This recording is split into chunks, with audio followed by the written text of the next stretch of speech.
वो नहीं जिसमें जीत और हार हो, प्यार वो नहीं जिसमें इजहार और इनकार हो। इसलिए प्यार तो वो होता है जिसमें किसी के मिलने की उम्मीद भी ना हो, फिर भी इंतजार हो।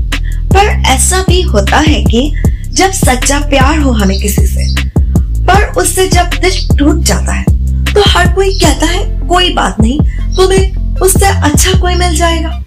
पर कोई ये नहीं समझता जरूरत अच्छे की नहीं होती, उसकी होती है जिससे मोहब्बत हो। हर इंसान अपनी जिंदगी में किसी ना किसी से तो सच्चा प्यार करता है, या ऐसा कहेंगे कि सच्चा प्यार हो जाता है।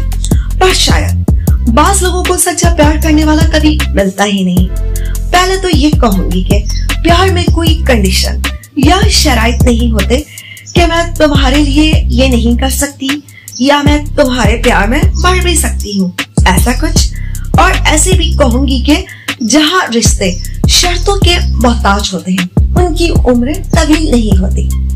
और ऐसा भी कहूंगी कि सच्चा प्यार जिससे होता है वो उसी की खुशी में ही अपनी खुशी ढूंढ लेता है। और एक दूसरे से सारी बातें शेयर करना भी सच्चे प्यार की एक निशानी है। सच्चे प्यार करने वाले लोग एक दूसरे का हर छोटी से छोटी खुशी में भी ख्याल जरूर रखेंगे और इस तरह जिंदगी में हमेशा एक दूसरे का साथ निभाते हैं। चाहे सुख हो या दुख हो, वो हमेशा साथ जरूर देते हैं। खुश नसीब है हम जिसे आप जैसा यार मिला, हत्तरों के जहां में सच्चा प्यार मिला। जिए तुम्हें देख देख के, मरे तुम्हारी बाहों में, ये आरज़ू है हमारी। जब भी सच्चा प्यार करने वाले लोग हमेशा ये कहते नजर आते हैं, लव यू यार।